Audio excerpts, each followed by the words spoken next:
আসসালামু আলাইকুম রহমতুল্লাহ। বাংলাদেশ জামাত ইসলামী নেতৃবৃন্দের সোশ্যাল মিডিয়া অ্যাকাউন্টকে টার্গেট করে বেশ কিছুদিন ধরে সাইবার অ্যাটাক চলছে। গতকালকে যে বিষয় নিয়ে বেশ আলোড়ন উঠেছে, বিকাল 4:37 আমির জামাত ডক্টর শফিকুর রহমান একটি ওনার হ্যান্ডেল থেকে একটি টুইটার পোস্ট হয়, যেখানে নারীদের ব্যাপারে বেশ নেগেটিভ কথা থাকে, যেখানে নারীদেরকে খুব ভালগারিটি বা বিশেষ করে নেগেটিভভাবে উপস্থাপিত করা হয়, প্রস্টিটিউশনের সাথে উপস্থাপন করা হয়। এই পোস্টটি 4:37 মূলত প্রকাশিত হয়, যে সময় আমিরে জামাত ঢাকার অদূরে কেরানীগঞ্জে কোনাখোলা খেলার মাঠে উপস্থিত ছিলেন এবং এটি তাদের সোশ্যাল মিডিয়া থ্রেডেই রয়েছে। যেই অ্যাকাউন্টটি মূলত এটি আমিরে জামাতের অ্যাকাউন্ট, এবং তার মেলটি বিশ্লেষণ করে আমরা দেখতে পাই 4:37 যে পোস্টটি গেছে তার কিছুক্ষণ পরেই সেন্ট্রাল যে ক্যাম্পেইন কমিটি তারা বুঝতে পারে যে এই পোস্টটি অনাকাঙ্ক্ষিত এবং এখানে অ্যাকাউন্টে সমস্যা হয়েছে। তারা দ্রুত এই অ্যাকাউন্টের নিয়ন্ত্রণ নেওয়ার চেষ্টা করে এবং 5:09 মূলত তারা এই অ্যাকাউন্টের পাসওয়ার্ড চেঞ্জ করতে সক্ষম হয়। যদি তারা নিজেরা এই পোস্ট দিয়ে থাকতো তাহলে কোনোভাবেই কিন্তু এই পাসওয়ার্ড চেঞ্জ করার প্রয়োজন পড়তো না। আমরা আপনাদেরকে একটু সরাসরি দেখাতে চাই। এটা ডক্টর শফিকুর রহমানের আপনার হচ্ছে এটা তার অফিসিয়াল মেল, এবং এই মেলে আপনি যদি দেখতে চান timeline, Bangladesh timeline, your x password has been changed, সেক্ষেত্রে আমরা দেখতে পাচ্ছেন 5:09 পাসওয়ার্ডটি চেঞ্জ করা সক্ষম হয়েছে, অর্থাৎ এটি পুনর্নিয়ন্ত্রণ নেওয়া সম্ভব হয়েছে। যেই সমস্যাটি হয়েছিল সেই সমাধান করা সম্ভব হয়েছে। এর আমি আরেকটা উদাহরণ দেখাতে পারি যে 5:09 যে এই সেশনটি পরিবর্তিত হয়েছে, একইভাবে এখানে আপনারা তার ডিভাইসের লগিং বা বিস্তারিত দেখতে পাচ্ছেন। আমরা সরাসরি যদি তার এক্স হ্যান্ডেল দেখতে চাই, এটা ডক্টর শফিকুর রহমানের ভেরিফাইড আপনার অ্যাকাউন্ট। তো এখানে যদি আমরা ওনার এখানে সেশন যদি দেখতে চাই, আমরা রিলোড করতেছি, তাহলে এখন অ্যাক্টিভ 4টা সেশন দেখা যাবে এবং 4টা সেশনই শুরু হয়েছে 5:09, কারণ ওই সময় মূলত আগের সব অনাকাঙ্ক্ষিত সেশনগুলোকে সমাধান করা হয়েছে। আপনারা দেখতে পাচ্ছেন যে 5:09 মূলত এই সেশনটি শুরু হয়েছে। আপনি অন্যগুলো যদি দেখতে চান 5:09 পরে 5:18 যেগুলো অন্যান্য জায়গা থেকে বা অন্যান্য ডিভাইস থেকে আবার এখানে যুক্ত হওয়ার সুযোগ হয়েছে। এটা সরাসরি ডক্টর শফিকুর রহমানের আইডি থেকে আমরা দেখতে পাচ্ছি, এবং চাইলে আপনি ভিডিও বা অন্যান্য যে কোনোভাবে দেখতে পারেন, এবং আমরা সাইবার সিকিউরিটি কর্তৃপক্ষকে প্রয়োজনে যে কোনো সহযোগিতা করতে প্রস্তুত। সুতরাং বোঝা যাচ্ছে যে 5:09 এই অ্যাকাউন্টটি পুনরুদ্ধার করার চেষ্টা করা হয়েছে। যেহেতু পাসওয়ার্ড চেঞ্জ করা হয় নাই, সেই কারণে দ্রুত পাসওয়ার্ডের মাধ্যমে দ্রুত এটাকে রিকভার করা সম্ভব হয়েছে। যদি টুইটারের কর্তৃপক্ষের সাথে যোগাযোগ করার প্রয়োজন পড়তো তাহলে রেসপন্স পেতে সময় লাগতো, কিন্তু যেহেতু এইটি একটি আপনার ফিশিং বা কি বলে সেশনের মাধ্যমে তারা কর্তৃত্ব নেওয়ার চেষ্টা করেছিল, সেক্ষেত্রে দ্রুত বোঝার কারণে আমরা পাসওয়ার্ড চেঞ্জের পূর্বেই এটির কর্তৃত্ব নেওয়ার সক্ষমতা হয়েছে। 5:22 5:09 যে আমরা নিয়ন্ত্রণ পুনরুদ্ধার করতে সক্ষম হলাম, এই সময় কিন্তু জানিয়ে দেওয়া হয়েছে, এখানে এখন পর্যন্ত কোনো আলোচনাও আসে নাই, কোথাও কিন্তু আসে না, তারপরেই জানিয়ে দেওয়া হয়েছে যে আমির জামাতের যে রিসেন্ট যে পোস্টটি সেটি ফলস, এবং এটা কোনোভাবেই কিন্তু এটি তার সাথে সামঞ্জস্যপূর্ণ নয়, এবং এটি একটি হ্যাকড আইটেম, এটি কিন্তু জানিয়ে দেওয়া হয়েছে। যে কোনো আলোচনা আসার আগেই 5:22 এটা জানিয়ে দেওয়া হয়েছে।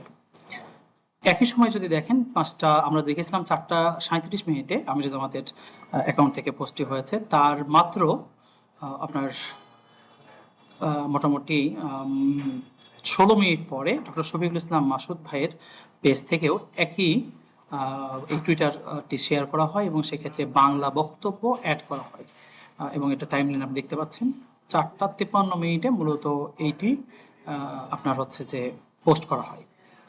এটিও আমাদের নজরে পড়ে এবং দ্রুত আইডিটার নিয়ন্ত্রণ নেওয়া আমরা নিতে পারি, এবং এটি বিভিন্ন সংবাদ মাধ্যমে প্রচারিত হয়েছে, যেমন 10টায় ক্যাম্পাস টাইমসে বা পরে জনকণ্ঠতে প্রকাশিত হয়েছে যখন আলাপ আলোচনা কেবল শুরু হয়েছে। আমরা যদি দেখি যে কোন ভিডিওটা বা কোন কোন মূলত স্ক্রিনশটটা ভাইরাল হয়েছে, যেটি মাত্র 1 মিনিট নেওয়া পরে যে স্ক্রিনশট, অর্থাৎ যারা স্ক্রিনশট নিয়েছিলেন তারা 1 মিনিট পরে এই বিষয়টি যারা সমস্যা করেছেন তারাই মূলত স্ক্রিনশট নিয়েছেন বলেই ধরে নেওয়া যায়। তো সেক্ষেত্রে 1 মিনিট পরে স্ক্রিনশটটি নিয়েছেন, কিন্তু যেহেতু দ্রুত এটাকে রিকভারি করে করা গেছে, তারা পরবর্তীতে প্রায় 5-6 ঘন্টা পরে মূলত হচ্ছে এটা প্রচার করেছেন, একযোগে প্রচার করা হয়েছে, যেটি একটা সংঘবদ্ধ আক্রমণের একটা হচ্ছে প্রমাণ দেয়। আপনারা এখানে দেখতে পাচ্ছেন যে এটা 1 মিনিটের মধ্যে কিন্তু নেওয়া হয়েছে। ইতিমধ্যে জামাত ইসলামী তার অফিসিয়াল পেজ থেকে বিবৃতি দিয়েছে এবং একই সাথে কিন্তু জিডি করা হয়েছে, কারণ তারা এ ব্যাপারে কনফিডেন্ট এবং সেজন্য আইন শৃঙ্খলা বাহিনীর কাছে তারা, জনগণের কাছে তারা মাত্র খুব দ্রুততম সময়ের মধ্যে, আধা ঘন্টার মধ্যে কিন্তু প্রচার প্রকাশ করেছে এবং একই সাথে নিয়ন্ত্রণের মাত্র 13 মিনিটের মধ্যে প্রকাশ করেছে এবং একই সাথে অফিসিয়াল পেজ থেকে বার্তা দিয়েছে এবং জিডিও করা হয়েছে মধ্যরাতে এবং আইন শৃঙ্খলা বাহিনীর সাথে যোগাযোগ করা হয়েছে। তো আমরা এই সাইবার অ্যাটাকের একটু বিস্তারিতটা আসুন দেখি। এই সাইবার অ্যাটাকটা মূলত শুরু করা হয়েছে বলে ধারণা করা হচ্ছে একটি ইমেল থেকে, যে ইমেলটি একটি সরকারি ইমেল থেকে এসেছে বলে আমরা আমরা নিশ্চিত হয়েছি। আমরা যদি আপনাদেরকে একটু দেখাই, এটি একটি আমরা দেখতে পাচ্ছি রাষ্ট্রপতি কার্যালয় এবং একজন সরকারি কর্মকর্তার মূলত ইমেল ব্যবহার করে এই সমস্যাটি করা হয়েছে। হতে পারে তিনিও এখানে ভিকটিম। আমরা এই ইমেলটি আমরা যদি দেখি, বাংলাদেশ জামাত ইসলামের অফিসিয়াল যেটা info@jamaati-islami.org, এই ইমেলে যদি আমরা দেখি, সার্চ করলে ওখান থেকে আমরা ইমেল নিলাম, আপনারা দেখতে পাচ্ছেন যে অ্যাসিস্ট্যান্ট প্রোগ্রামার একটা কেস স্টাডি বিজিআই ইলেকশন, খুব গুরুত্বপূর্ণ একটা বিষয় তারা দিয়েছেন, যাতে এটাকে এটাকে আপনার হচ্ছে যে খুব দ্রুত আপনার এটা কেউ ওপেন করেন। ওখানে মূলত মেলওয়ারগুলো দেওয়া হয়েছে, শুধু একটি মেলওয়ার নয়, এখানে আপনাদেরকে আমরা জানাতে চাই একাধিকভাবে এর আগেও আপনার ইনফো জামাত সিটি ঢাকা সাউথ ওয়ার্ল্ড, তারপরে ঢাকা বিজিআই নর্থ ঢাকা উত্তরের ক্ষেত্রেও কিন্তু এরকম case study election SSC DR এ ধরনের ফাইল দেওয়া হয়েছে, যেটা একটা এক্সেল ফাইল এবং যেখানে কিছু কিছু কথা এসএসসি ডিবি এবং সেক্ষেত্রে হচ্ছে যে আপনার ম্যাক্রোজ বা বিহাইন্ড প্রোগ্রামিং অ্যাড করা আছে। আমরা যে বিষয়টা আপনাদেরকে বলছিলাম যে আমরা শফিকুল ইসলাম মাসুদ ভাইয়ের অ্যাকাউন্টের নিয়ন্ত্রণ হারাই এবং সেক্ষেত্রে আমরা যদি আপনারা দেখেন নতুন একটা অ্যাকাউন্টে নতুন একটা একটা একটা উইন্ডোজ পিসি পাকিস্তানের একটা আইপি দিয়ে কিন্তু লগ ইন করতে পারে এবং সেই লগ ইন তার মাধ্যমে তারা এই পোস্টটি করে এবং সেটাকে আমরা পরবর্তীতে সরাইতে সক্ষম হয়েছি। এবং দক্ষিণের ডক্টর শফিকুল ইসলাম মাসুদ দক্ষিণের যে অফিসিয়াল মেল, সেখানেও মূলত এই ফিশিংয়ের মাধ্যমে এই সমস্যাটা হয়েছে এবং শুধুমাত্র তাই নয়, এর আগেও এই সমস্যাগুলো হয়েছে, আপনারা দেখতে পাচ্ছেন এখানে মূলত এটা পরবর্তীতে আমরা এটাকে রিমুভ করতে সক্ষম হয়েছি। এর আগে গত 12 তারিখে আমরা একটা লগ দেখাচ্ছি ডক্টর দেলোয়ার হোসেন, ওনার পেজের, উনি ঢাকা মহানগর দক্ষিণের সহকারী সেক্রেটারি, 12ই জানুয়ারি 11টা 33 মিনিটে এটাকে আপনার অ্যাক্সেস করার চেষ্টা করা হয়েছে, কিন্তু 10 মিনিটের মাথায় আমরা মোটামুটি বুঝে যাওয়ার ফলে তাকে হচ্ছে রিমুভ করতে সক্ষম হই। এরকম বেশ কিছু অ্যাটাক কিন্তু চলমান রয়েছে এবং যেক্ষেত্রে আপনার হচ্ছে যে এরকম মেলে বা মোবাইলে কোড আসে এবং সেটা দেওয়া ছাড়াই আপনার এই গত 12 তারিখে এই কন্ট্রোলটি নেওয়া হয়। এ ধরনের তথ্য আমরা সাইবার সিকিউরিটিতে জমা দিব এবং তারা এটা বিস্তারিত যাচাই করবে। যে ভাইরাসের এখানে ধরন, সেক্ষেত্রে হচ্ছে আপনারা দেখতে পাচ্ছেন যে এটা একটি ভাইরাস এবং এইটা মূলত আমরা যে ভাইরাসের যে ফাইলগুলো সেটাও আমরা সরকারি দপ্তরে জমা দিব এবং তারা এই ব্যাপারে ব্যবস্থা নেবেন। এবং এক্ষেত্রে স্বাভাবিকভাবে আমাদের উইন্ডোজও বা এক্ষেত্রেও কিন্তু একটা নোটিফিকেশন আসে যে এই ভাইরাসটি কিন্তু আমাদের ম্যাক্রোকে রান করতে দিচ্ছে, যে উইদাউট অ্যালোয়িং ম্যাক্রো রান করে তা থেকে ডাটা নেওয়ার চেষ্টা করছে। এটা আসলে প্রেক্ষাপট কি, কেন এ ধরনের মিসইনফরমেশন বা ডিসইনফরমেশন ছড়ানোর চেষ্টা করা হচ্ছে? আমরা যদি দেখি যে কিছুদিন আগে জমি বিরোধী বিএনপি নেতার মৃত্যু নিয়ে একটা অপপ্রচার হয়েছে, যেটা আমরা সবাই তার 2-1 দিন আগে কিন্তু তথ্যটা এসেছিল যে এটি মূলত আপনার হচ্ছে যে জমি নিয়ে নিজেদের মধ্যে সমস্যা, অথচ একই সাথে একই টাইমে একই ধরনের কোনো ধরনের সোর্স ছাড়া একই ধরনের ছবি ব্যবহার করে ঢাকা বিশ্ববিদ্যালয়ের তানভীর আল মায়েদ, হাদি আল মায়েদ, এরপরে আপনার বিএনপির তথ্য প্রযুক্তি সম্পাদক, নিশ্চয়ই এটা দায়িত্বশীল পোস্ট, তিনি, এরপরে সাইমুম পারভেজ একই সাথে এই পোস্টগুলোকে প্রচারিত করেছেন। কিছুক্ষণ পরেই যেটা ডিসেন্ট কিংবা অন্যরা এটা যে দুই ভাই জমি সংক্রান্ত বিরোধ সে বিষয়টি প্রকাশ করেছেন। তো এই বিষয়টি কিন্তু বিচ্ছিন্ন নয়, একই সাথে মূলত হচ্ছে যে কোনো একটা মিসইনফরমেশন বা ডিসইনফরমেশন ছড়ানোর একটা চেষ্টাই মানুষকে বিভ্রান্ত করার চেষ্টা। শুধুমাত্র তারাই নয়, বরঞ্চ সময় টিভিতেও কিন্তু যদি আপনারা ভিডিওতে জামায়াতের দেখেন সেখানে একজন সদস্য বলে জামাতের কর্মীর হামলায় বিএনপি নেতা নিহত এই ধরনের সংবাদ ছিল। কিংবা আমরা দেখেছি যে যুবদল নেতা সাইফুল ইসলামের মারা যাওয়ার ব্যাপারে একটা অপপ্রচার ছিল, যেখানে বেশ কিছু ভুয়া তথ্য আমরা দেখেছি, যেখানে সাইফুল ইসলাম নিজে এসে লাইভে বলেছেন যে না, রিমন ইস্কার যেখানে নিউজ করেছে যে না, এটা মারা যাওয়ার বিষয়টা গুজব।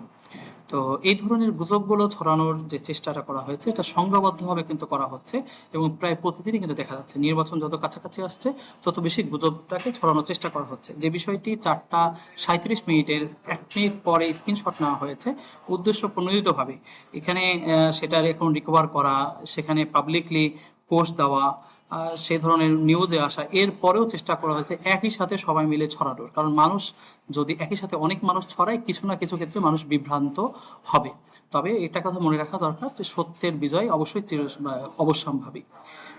আমরা দেখেছি যে নারীদের নিয়ে যেহেতু ইস্যু, নারীদেরকে হেনস্থা করে মির্জা আব্বাস যে বক্তব্য রেখেছেন যে 40 লক্ষ বোরকা বানিয়েছে যাতে বুথে আসতে পারে, যাতে নারীদেরকে চেকিং করা হয়, যে এর ফলে নারীরা কিন্তু ভোট দিতে ভয় পাবেন।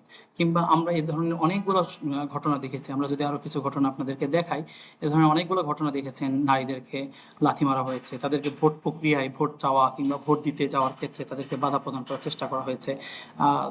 বিভিন্ন জায়গায় আপনার হচ্ছে যে তাদের বোরকা ধরে টানা হয়েছে, আপনার এরপরে আমরা দেখেছি বিভিন্নভাবে আহত করা হয়েছে।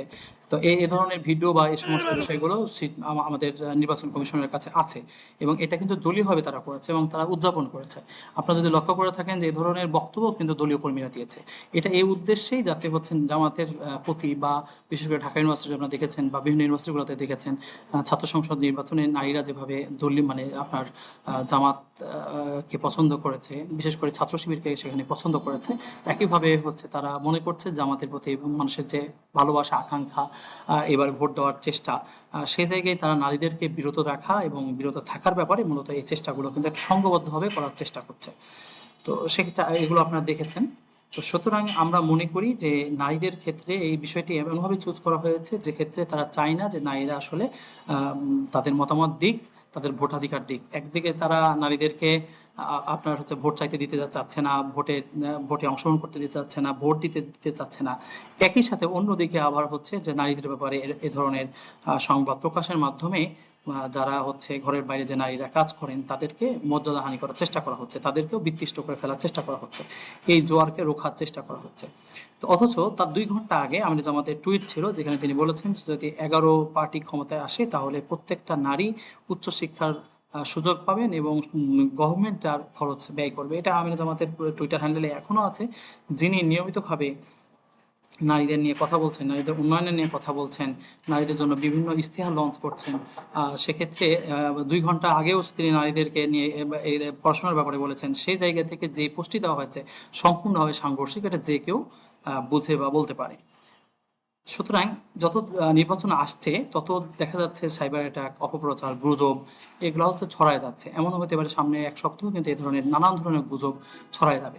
নির্বাচনের পজিটিভ কাজের চেয়ে আমরা দেখছি যে গুজব এবং গুজবের ডিবাঙ্ক করতেই কিন্তু মানুষকে তারা ব্যস্ত রাখার চেষ্টা করছে।